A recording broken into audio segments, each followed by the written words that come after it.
Bueno, pues en el siguiente segmento vamos a hablar un poquito del tema de la guerra cognitiva, ¿no? Bueno, somos conscientes de que al final cualquier tipo de guerra tiene una parte también que es cognitiva, ¿vale?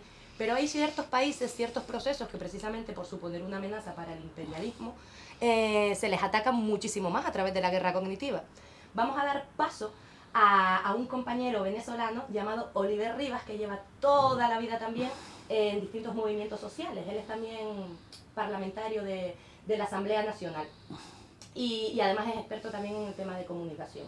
Entonces él, bueno, desde su óptica nos va a contar un poquito en qué consiste la guerra cognitiva y de qué manera se manifiesta allá en Venezuela, ¿no? Así que nada, vamos a dar paso al vídeo y luego comentamos. Saludos compañeros y compañeras de Canarias. Por esta vía les habla Oliver Rivas, militante de la Revolución Bolivariana, caraqueño, de la capital del país, diputado de la Asamblea Nacional en este momento, circunstancialmente. Y bueno, a solicitud de la compañera Isha, aprovecho de compartir algunas reflexiones, algunas impresiones sobre temas que ella me ha propuesto abordar. Les agradezco la invitación y bueno, la valoración de lo que modestamente podamos sumar por este espacio que ustedes han convocado en el mes de marzo.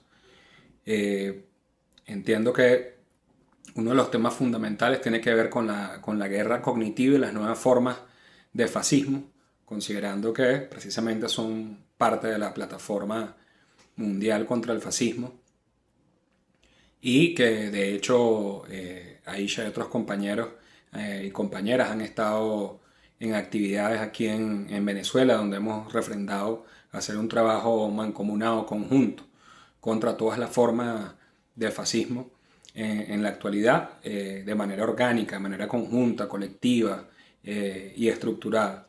Sobre eso yo quería ser de verdad bastante sucinto para no agobiar.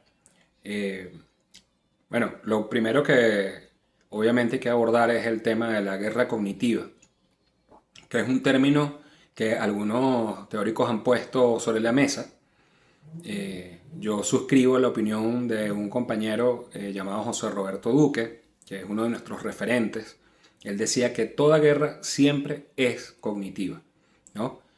Obviamente el término se ha puesto sobre la palestra a propósito del uso de algunas herramientas de manipulación mucho más sofisticadas que en otros tiempos, que tiene que ver además con el desarrollo tecnológico que hemos alcanzado como humanidad.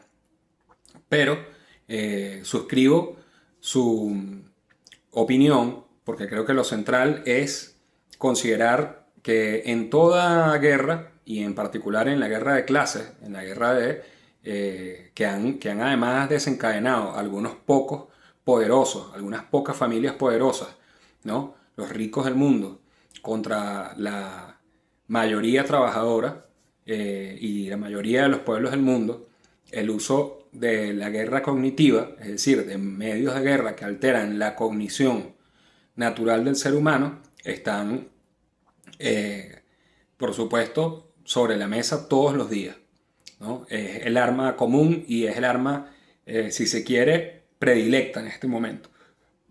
Si bien en otros momentos pudo haber sido la eliminación física, de alguna manera lo sigue siendo, claro está, si no podemos ver el caso de lo que están ejecutando en Palestina, en Siria, en Libia, y que por supuesto busca además apoderarse de todo el Oriente Medio, incluyendo por supuesto acabar con Irán y con todo ese eje de resistencia. No es menos cierto que en estos momentos el mayor énfasis está puesto sobre la guerra psicológica y en este caso cognitiva, ¿sí? Pero lo cierto del caso es que efectivamente toda guerra emplea medios de propaganda que buscan posicionar sus objetivos, que buscan además vulnerar desde el punto de vista psicológico y emocional la capacidad de inteligir de la mayor parte de la población para dispersarla, para atemorizarla, para confundirla, para manipularla. Eso siempre va a estar como un recurso indispensable de la guerra. Ahora, creo que la relación con el desarrollo tecnológico y las nuevas formas de fascismo es sustancial para entender el uso de esta herramienta. Por dos elementos. Uno, que el avance tecnológico ha permitido que los aparatos de propaganda ya no dependan de un volante o eso que ahora llaman flyer para usar el término, el anglicismo, ¿no? Es decir, de una propaganda impresa, ¿no? Como fue en otras oportunidades, que obviamente es algo mucho más limitado desde el punto de vista del alcance, depende sobre todo de las capacidades humanas. Eso que además sistematizó Lenin precisamente en el quehacer y en otros textos, pero además lo concretó, ¿no? En la organización del partido bolchevique a través de la distribución del periódico, ¿no? Del aparato de propaganda del partido, que era justamente el aparato de comunicación fundamental. Pero en este caso, el desarrollo tecnológico implica que todo el que tenga un teléfono está sometido constantemente a la influencia, que ya no es del medio impreso, que ya no es de la televisión y de la radio, sino que ahora es a través de las redes sociales de manera constante, de manera sistemática, de manera permanente, y que obviamente va configurando un tipo de personalidad que quien la recibe como objeto de ese ataque sistemático le entiende como algo individual, pero que en realidad es un profundo trabajo psicológico de masa, ¿no? Que además está muy bien caracterizado. Además, estas herramientas han permitido justamente segmentar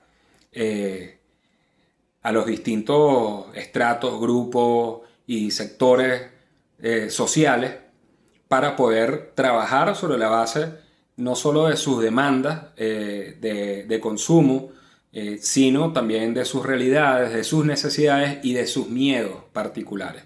Y a cada uno poder entregar un mensaje que se distribuye para que sea aceptado, pero que en el fondo van configurando una matriz común.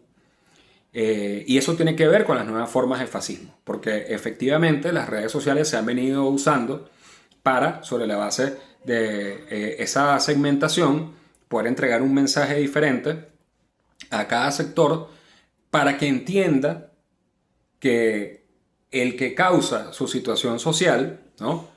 De malestar no es la crisis del sistema capitalista, no es el capitalismo en sí como modelo civilizatorio, no son los dueños de las grandes transnacionales, de las corporaciones, sino que es su igual con algún perfil específico. Es otro pobre el responsable de su situación, ¿no? Por eso, por ejemplo, el ataque a los migrantes ha sido una cosa central, no solamente en Europa, sino además, como estamos viendo, en Estados Unidos en la actualidad.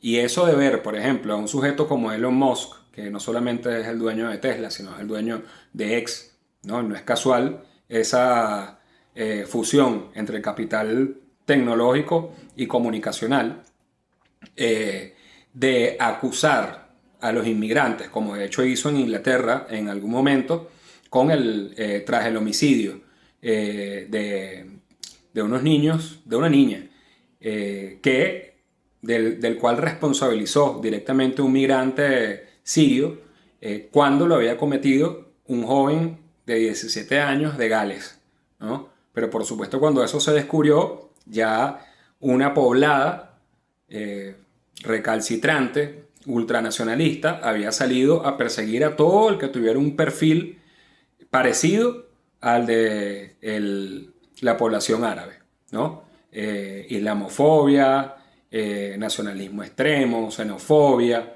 en fin, todo eso a través de un mensaje por la red social que antes era Twitter y ahora se llama X o X en inglés. Eso, por ejemplo, es un ejemplo concreto, ¿no? Cómo se termina usando para encarnar los miedos que buena parte de la población europea tiene en relación a los migrantes, que precisamente han viajado hasta Europa porque han sido prácticamente desplazados por la guerra que la misma Europa ha generado en sus territorios, ¿no? Pero evidentemente no son esos gobiernos, no es la industria militar, no son las transnacionales y el capital financiero los que van a asumir la responsabilidad de esa situación o de la falta de empleo, sino que van a acusar precisamente a la población migrante de querer robarle el empleo al nacional, ¿no? Y querer criminalizar además a los migrantes como los que asesinan, los que violan, los que son prácticamente una plaga que viene a causar malestares. Lo mismo se ha hecho en otros continentes. En el caso de Latinoamérica, por ejemplo, a los migrantes venezolanos, por un lado, los generaron las medidas coercitivas unilaterales sobre Venezuela de bloqueo del 99% de sus ingresos, o sea, de 60.000 millones de dólares al año, pasamos a tener apenas 400 millones de dólares, de 60.000 millones a 400 millones, y con eso, evidentemente, a precarizar tremendamente la vida de la mayor parte de la población. Por supuesto, esa no es la situación en este momento, porque se han tomado unas medidas de contención social muy efectivas en términos de garantizar acceso de alimentos a la población, en términos de priorizar el gasto social, pero sobre eso, por supuesto, trabajaron la migración de, sobre todo, la población joven, o sea, la población en edad productiva. Y, por otra parte, criminalizaron a la venezolanidad. De hecho, en Estados Unidos constantemente han circulado fundamentalmente denuncias sobre delitos cometidos por venezolanos. Cuando uno revisa la estadística, eso es el 3% de los delitos cometidos por la población migrante. Pero les interesa resaltar a los migrantes venezolanos para vincular además a Venezuela con mafias internacionales o carteles internacionales como el llamado Tren del Llano para criminalizar la venezolanidad. Esto permite que entonces toda esa población no solamente sea culpabilizada por la situación en otros países del continente, sino que además es una fuerza de trabajo barata, es una fuerza de trabajo precarizada, porque bien sirve para poder asumir puestos de trabajo, pero bajo ese pretexto y bajo esos estigmas, evidentemente, se le paga mucho menos que a cualquier otro trabajador. Para eso sirve el fascismo. En una forma, como bien dirían algunos teóricos, es el bombero que usa el capitalismo para apagar las llamas del sistema, ¿no? Eso sí, culpando a los pobres de las crisis que genera el sistema capitalista. Entonces eso es central porque lo mismo pasa precisamente con muchos mensajes que han circulado por las redes sociales contra la lucha feminista y contra las luchas LGBTIQ+ en el mundo. Aquí mismo hemos visto, por ejemplo, en redes como Facebook, propagandas que circulan fundamentalmente asociando cualquier lucha feminista o LGBTIQ+ a unas situaciones de autopercepción que son contados ejemplos y extremos. Bueno, como la gente que cree que es animal. Que ojo, yo sobre eso no voy a adentrarme ni a profundizar. Y tampoco la verdad me interesa. Lo que me interesa para el caso concreto es poner en contexto que obviamente se usan eso que son ejemplos contados como la regla. Y entonces cualquier mujer que esté defendiendo sus derechos legítimamente o intentando reivindicar o profundizar los derechos que tiene en cualquier país, de pronto es acusada como responsable de acabar con la familia. O sea, porque Milei, por ejemplo, Javier Milei, presidente de Argentina, ha dicho literalmente que el Plan 2030 busca, precisamente legitimando las familias homosexuales, acabar con la reproducción de la familia. Porque además entiende que solamente hay una forma de familia, que es la cosa más conservadora del mundo, porque en la práctica además no es que eso sea la regla en la mayoría de nuestros países. Casi siempre es lo contrario. Son, en el caso de Venezuela, muchas familias matricentradas, donde la mujer carga con buena parte de la responsabilidad del hogar y la crianza, además, de muchas generaciones. Pero, bueno, convencen a la sociedad de que estos son los males y, por supuesto, sobre esa base generan estigmas y generan miedos. Entonces la gente entiende que apoyar, por ejemplo, el aborto es promoverlo, ¿no? Cuando justamente lo que promueve el aborto es la pobreza que causa el sistema capitalista y no una ocurrencia, un capricho de las mujeres. Eso no es en la mayoría de los casos. O, por ejemplo, entiende que apoyar el matrimonio igualitario entre la población LGBTIQ+, es que te están obligando a que tú seas gay o lesbiana y te cases con otro. Entonces, activa los miedos inconscientes en la población. Y sobre esa base van generando un nivel de reacción frente a las ideas progresistas y revolucionarias y transformadoras de la sociedad o las luchas sectoriales, ¿verdad?, de cada movimiento social por particular, lo mismo que además trabajan muy bien por cada movimiento social en particular la idea de que la revolución en general es una idea que no reconoce su reivindicación particular. Entonces generan una contradicción entre las luchas sectoriales y la lucha unitaria de la sociedad por los cambios sociales y por la toma del poder político. Con lo que consiguen además tener a la población fragmentada, fracturada, profundamente paranoica y llena de prejuicios reaccionarios. Y eso es un caldo ideal para la llegada del fascismo, que obviamente trabaja sobre esas fisuras que va generando en la sociedad. Y así consiguen que un tipo como Javier Milei sea presidente de Argentina, aunque además de un enfermo mental, es un tipo bueno, terriblemente sociópata, ¿no? Pero, bueno, se logró colar sobre la base de esos miedos, ¿no? Y sobre la base, por ejemplo, de otro tema como la corrupción, donde hacen ver que cualquier administración de Estado es la responsable de cualquier tipo de corrupción, y con eso, entonces, evitan el gasto social para plantear un proyecto neoliberal que lo que termine es dándole esos recursos a las empresas privadas, ¿no?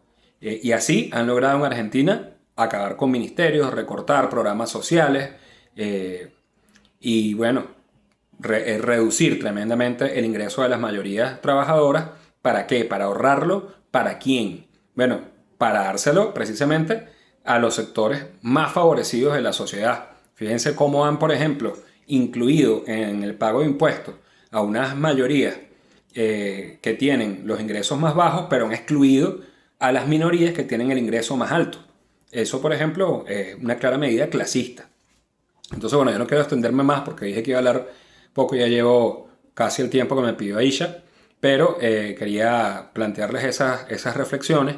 Y sí, yo creo que es necesario utilizar las redes sociales para combatir las falacias que se difunden por estos medios, las que ya existen, pero también, como ha hecho China, ya con otro nivel de desarrollo, generar nuevas redes sociales con soberanía tecnológica y comunicacional, ¿no?, que incluyen hasta el uso de plataformas y satélites propios. Por eso, bueno, China tiene el nivel de cohesión como sociedad que ha logrado. Y ahora, con el uso de las redes que ya existen, una cosa que evidentemente sigue siendo útil, aunque no controlemos, pero que tenemos que dar la disputa a través de todas las formas de lucha que tengamos, es el encadenamiento comunicacional. O sea, eso no es un trabajo que alguien vaya a hacer por separado.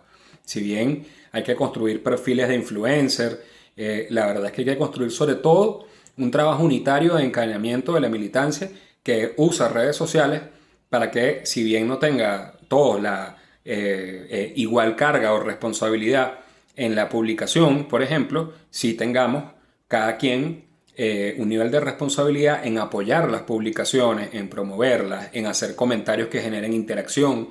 Y eso es tremendamente posible porque eso es un asunto básicamente de organización y de metodología para establecer lo que aquí llamamos orden de operaciones, donde se explica cuál va a ser el mensaje y cuál va a ser la tarea de cada militante que use redes sociales y qué tiene que hacer. O si hay una actividad de masa, que sigue siendo la primera forma de contacto. Ojo, yo no estoy diciendo que las redes sociales tienen que sustituir en lo absoluto el trabajo de masas cuerpo a cuerpo, que es lo fundamental, el contacto humano, que es lo que desconecta de la Matrix, ¿no? Del mundo de las redes sociales, del mundo artificial de las redes sociales, de la subjetividad. Porque además esa subjetividad busca algo muy, muy concreto. Busca que cualquier opinión diferente a la hegemónica sea linchada. Entonces, si tú opinas, por ejemplo, a favor de Venezuela, te van a entrar cualquier cantidad de bots o incluso de gente que también está bastante envenenada sobre el tema, a lincharte, a desearte la muerte. Y eso, evidentemente, llega un momento en que genera una sugestión. Eso bien lo explicó Hitler, por cierto, cómo es el fenómeno de sugestión de las masas. Por eso metían militantes dentro de las multitudes en los mítines que hacía el Partido Nacional Socialista Obrero Alemán, que aplaudiera como si fuera parte del público para que el público se entusiasmara con la reacción de los demás. Bueno, eso mismo pasa en un sentido negativo, por eso el linchamiento le sirve para sugestionar a las masas y que la gente que piensa diferente se repliegue y termine pensando como lo que es la regla, lo que es hegemónico. Y eso genera una espiral de silencio, porque finalmente, bueno, logran que mucha gente se abstenga de opinar, hasta que, bueno, le es más conveniente y más cómodo hasta empezar a opinar diferente a como pensaba antes, ¿no? Para ser aceptado, que finalmente es lo que buscan imponer, unos valores que sean hegemónicos. Entonces, creo que esto bien lo explica, lo caracteriza Carles Censo, en su obra El fascismo mainstream, que por cierto lo promovió el presidente Nicolás Maduro, y que les recomiendo que lo lean porque seguro va a ser mucho más enriquecedor que lo que yo les pueda compartir por acá. Gracias. Bueno, pues nada, tras la visualización de este vídeo vemos que hay algunos aspectos que desde nuestro punto de vista pues merece la pena mencionarse sobre la guerra cognitiva. Primero que nada, la guerra cognitiva. ¿Qué es? Bueno, la guerra cognitiva al fin y al cabo es una técnica de manipulación psicológica que lo que busca, o sea, ya no se trata simplemente de que influya el pensamiento, lo que hace es reconfigurarlo. O sea, la guerra cognitiva te crea, te construye un estilo cognitivo rígido. Además, te aleja totalmente del raciocinio, ¿no? O sea, vemos como una de las principales estrategias que ha utilizado, por ejemplo, la derecha venezolana para poder lanzar y estructurar y difundir una falsa narrativa sobre Venezuela ha sido ir a lo emocional, ¿no? O sea, en realidad la guerra cognitiva lo que te hace al crearte esa estrechez, digamos, de la perspectiva y ese estilo cognitivo rígido, lo que te hace es alejarte de la parte del raciocinio, ¿no? Esa parte que nos lleva un poquito pues, a la reflexión, a entender otros argumentos, a abrir debates que sean constructivos, ¿no? Entonces, digamos que la guerra cognitiva te aleja de todo esto. Por otro lado, es, desde mi punto de vista, fundamental entender el papel de las redes sociales en todo esto. O sea, claro, antes la guerra cognitiva también se daba. Por ejemplo, lo veíamos mucho con el tema de las propagandas, de la publicidad. O sea, ¿qué ocurre? Que antes era mucho más costoso. Antes había que hacer, pues, diseñar un cartel, imagínate, imprimir el cartel, ir y pegar el cartel y esperar a que una persona individual que vaya por la calle lo vea y le afecte, ¿no? En este caso ya no es así. En este caso el alcance es a nivel masivo a través de las redes sociales. Claro, la guerra cognitiva tiene especial importancia en la actualidad precisamente por eso, porque si bien antes existían, no tenía los medios con los que sí disponemos hoy, con la sociedad de las nuevas tecnologías, para poder amplificar su alcance a un ritmo tan brutal como lo está haciendo, ¿no?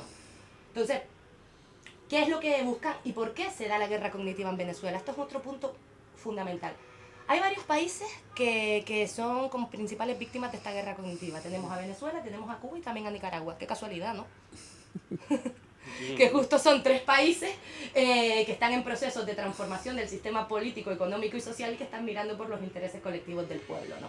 Entonces, hay especialistas directamente, en Venezuela se está investigando y se está además invirtiendo muchísimos medios, muchísimo personal y mucho esfuerzo en intentar descubrir aquellos aspectos y profundizar en cómo se está desarrollando la guerra cognitiva. Y los especialistas directamente señalan a la Casa Blanca como ideóloga de la guerra cognitiva, para luego poderla implementar pues, en países como por ejemplo Venezuela.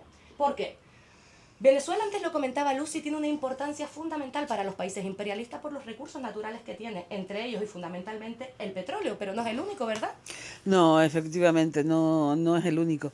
Que recordar que Venezuela es el segundo país del mundo con reservas de agua. El agua parece una bobería, el agua potable se ha convertido en una mercancía codiciada. Jamás debió tener carácter de mercancía, ¿eh? O sea, el agua tenía que estar al servicio de los pueblos y de las necesidades del planeta y nunca debió tener carácter de mercancía, pero lo tiene. Y bueno, en Canarias tenemos sobrada experiencia en eso.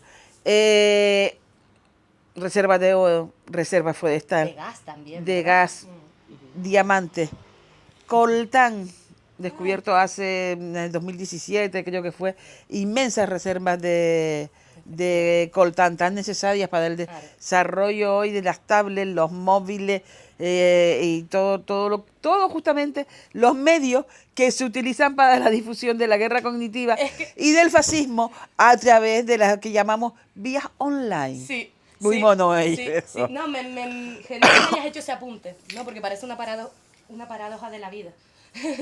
Y una cosa importantísima, importantísima. La guerra cognitiva va mucho más allá. No es solamente guerras contra un gobierno, contra un pueblo, y tal. Es guerra contra la identidad de los pueblos. Por ejemplo, yo no sé si se han dado cuenta cómo ahora todos son anglicismos, porque es el lenguaje de internet, porque es el lenguaje de la tecnología, porque es no sé qué. Pero es que en la medida que esos anglicismos avanzan, se van perdiendo las palabras. Yo no reparto ni flyer, ni tal. Yo reparto panfletos y octavillas, como hacía ya en el franquismo, porque así es como siempre le hemos denominado aquí. Y ahora al mismo producto le cambiamos los nombres y le ponemos un nombre en directo. Yo no hago un streaming, yo hago un directo, Claro. lo que se hizo toda la vida. Y es una forma de resistencia, el mantener además esa... Efectivamente, solamente vayamos al lenguaje canario y veamos cómo retrocede Sí. a pasos agigantados. Pero es que hay lenguas en el mundo, lenguas autóctonas, que están desapareciendo a favor de lenguas como el inglés, fundamentalmente, en algunos países africanos, también el francés, pero fundamentalmente el inglés. Sí. Hay que hacer una llamada a la resistencia a todo eso. Eso también lo entendió Venezuela, lo entendió también el comandante en su día, por eso también el espacio que le daba a los movimientos indígenas, ¿no? A todo lo que tenía que ver también con las formas culturales. Y sí, bueno, un poco lo que estábamos comentando, comentabas todos esos recursos naturales que tiene Venezuela. Y claro, ¿qué es lo que pretende conseguir Estados Unidos mediante la guerra cognitiva? Tiene dos objetivos principales. Bueno, el objetivo principal es conseguir un cambio de gobierno, poner un gobierno títere que esté y que sirva los intereses yanquis. Hasta ahí bien. Ahora, ¿cómo pretende hacerlo? Pues bien, a través de un cambio por la vía electoral o bien a través de la injerencia extranjera. O sea, justificando el que su ejército, como siempre además agarrándose al humanismo se meta en Venezuela, ¿no? Eso es lo que ha defendido la oposición siempre que ha podido. Exacto, compañero. Ya no solo con el último caso Leopoldo López, también con Guaidó y otros más, que siempre han solicitado la injerencia extranjera, que otros ejércitos intervengan para imponer lo que ellos no pueden, por decir, no tienen el apoyo popular, pues que otros le vengan a resolver la papeleta, y eso no es así. Efectivamente, compañero, ¿no? De hecho, vamos, atenta directamente, ¿sabes? A la potestad y a la libertad de decisión de los pueblos, ¿no? Es O que sea, me parece, al menos en ese punto, aunque no vaya con la línea de esto, que es un insulto a llamarse ellos patriotas, pero que piden que a sus países los intervengan militarmente otras potencias extranjeras. Eso no. efectivamente. Y me encanta que haya sacado el tema de la derecha venezolana porque es con lo que también quería unir, ¿no? El tema de la explicación a la guerra cognitiva. Claro, la derecha venezolana está aliada con la prensa internacional, con los medios de, como lo llamo yo, manipulación, porque comunican poco, insisto, y con Estados Unidos. Entonces, efectivamente, ellos tiran del terrorismo informático. Hablábamos antes precisamente del tema de la granja de bot, de cómo crean cuentas falsas para a nivel masivo poder generar una narrativa falsa y poder dar la sensación de que realmente hay un apoyo masivo, ¿no? a esa propuesta, pero que por otra parte es falsa, es totalmente falsa. Y todo eso es lo que posibilitan las redes sociales. ¿Y de qué forma conecta esto con el odio? Mira, si hay una característica de las redes sociales es, para empezar, los contenidos negativos son muchísimos más que los positivos. Eso de por sí genera y fomenta ideas de odio. O sea, la derecha además venezolana lo ha utilizado muy bien. Directamente ha fomentado el que los movimientos fascistas cometan prácticas terroristas contra las personas. O sea, hay un punto que también me parece muy interesante destacar, que es la unión que tiene la derecha venezolana con la AMPA. La AMPA es como una especie de asociación de distintos delincuentes, distintos criminales que operan en distintos países, ¿no? Entonces, ¿qué es lo que hace la derecha? La derecha le paga directamente a la AMPA para que cometan crímenes, y ahora la compañera Lucy nos podrá comentar, a mí sí me parece que eso es importante mencionarlo, algunos ejemplos de esas formas fascistas que se dieron ahora en las elecciones del 28 de julio. Entonces, ellos contratan a esta serie de delincuentes que se dedican literalmente a ir y marcar casas de chavistas para prenderles fuego, ir a hospitales, tirar bombas, vamos, armarla por todos lados, ¿no? Entonces todo esto lo hacen, pero no, claro, ellos cuando te dan el altavoz, la prensa internacional, qué mal está el país, es que esto lo hace la gente, es que tal. No. Esto lo hace una asociación criminal pagada por la derecha venezolana para defender los intereses de Estados Unidos, ¿no? Esos son puntos que tenemos que tener como muy en cuenta. Sí, en el caso concreto de Venezuela, bueno, lo primero es recordar la cantidad de veces. Tú misma estuviste a punto de ser víctima de una agresión de la ultraderecha que te intentaron agarrar y sacar de tu camión porque llevabas una camiseta de Chávez. La forma violenta, terriblemente violenta de la extrema derecha venezolana. Esto es lo primero que habría que destacar. Lo segundo que habría que destacar, y en relación con eso que llamamos la guerra cognitiva, es como, yo diría que es como una orejera, ¿vale? O sea, que se ponen así, se ponen en la cara de la gente, como igual que a los caballos, para que solo vean un camino. Ese camino es el pensamiento único. Y es la misma razón, o sea, por eso antes cuando hablábamos de Chávez, tal vez nos faltó decir que muchos analistas, muchas personas creen que Chávez, su cáncer fue inducido. Y no sería de extrañar, o sea, ¿cuál era el gran objetivo internacional de Chávez? Más allá de los objetivos propiamente venezolanos. Un mundo multipolar, un mundo en el que Estados Unidos y Europa no decidan por el conjunto de pueblos del mundo, sino donde la diversidad de pueblos del mundo puedan decidir incluso conjuntamente determinadas cuestiones. Por tanto, era un enemigo a batir. Como esa tradición de lucha ha seguido en la Revolución Bolivariana, y además hay elementos que cada vez nos hacen creer más que es posible ese mundo multipolar.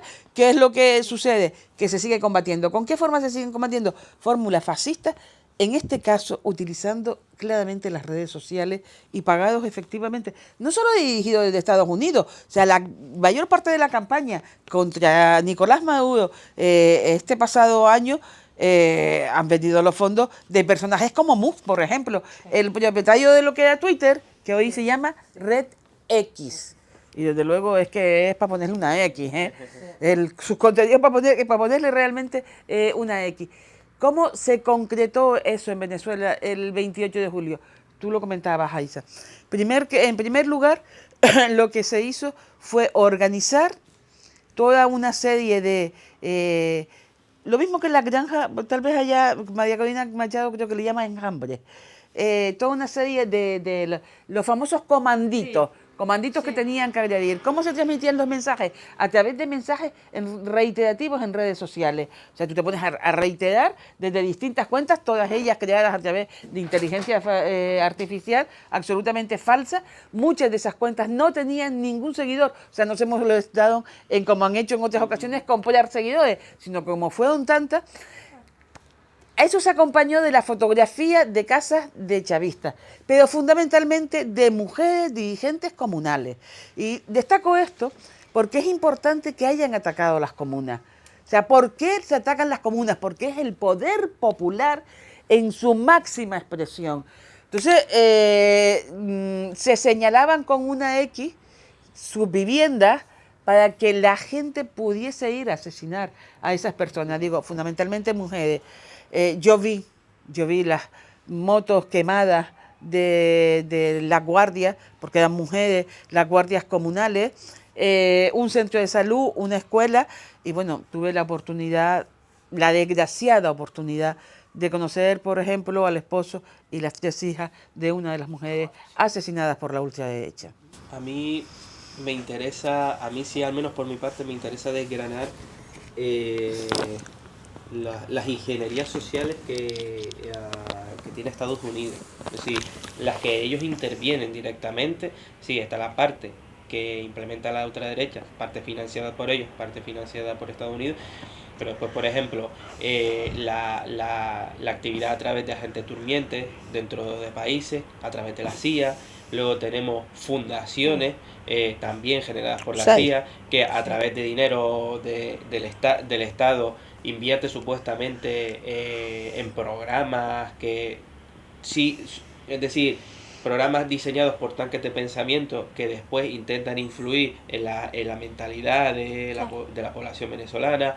También tenemos el tema de las ONG, que hay ONGs que a lo mejor nacen con un buen propósito y tal, pero que al final no le están haciendo un favor al pueblo en sí, porque en verdad no les está permitiendo desarrollarse, les mantiene en una cúpula de aislamiento, de vivir de dependencia, que después ayudan y también implementan esos pensamientos generados por los tanques de pensamiento, y después ya es todo el trabajo de telecomunicaciones, de redes sociales, que ellos también tienen su parte, y todo lo demás, pero principalmente ellos también a su manera van agrediendo poco a poco el tejido social, las redes que se van generando en las comunidades, van dividiéndolas, van volviéndolas más extremas, hasta el punto de que se convierten en elementos subversivos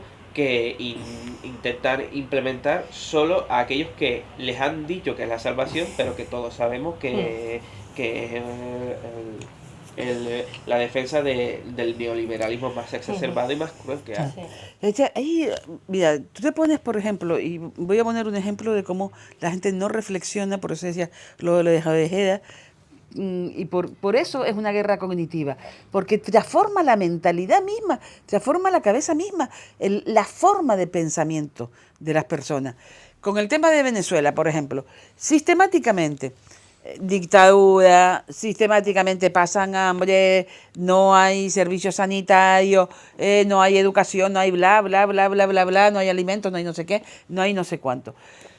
En época de pandemia hubo un reportaje sobre distintos países y uno de ellos sale la noticia en un telediario de la situación en Venezuela. Y entonces se ve gente botada en el suelo, sin recursos, y la cámara va haciendo así y se veía efectivamente gente en el suelo, con mantas, con tal, en un hospital, y va levantando, y cuando hace así, hace un movimiento y ve detrás la bandera chilena. Pues aún con eso a la gente le costaba, porque ya tenía las orejeras. Claro. No, era Venezuela, era Venezuela. Colega, que lo que había allí, aquella bandera, era la bandera de Chile.